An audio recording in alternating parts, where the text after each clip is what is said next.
position of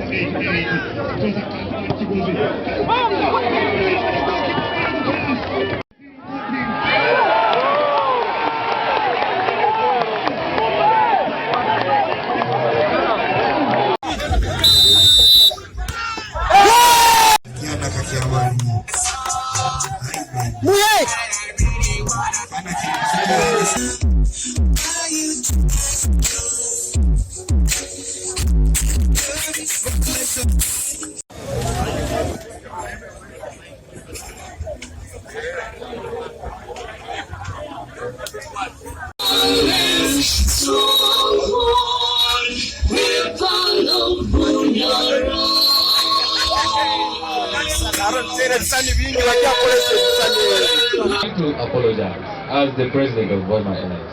That wherever we've gone wrong, kindly forgive us. Forgive us, and I believe we also forgive you. I believe in any way.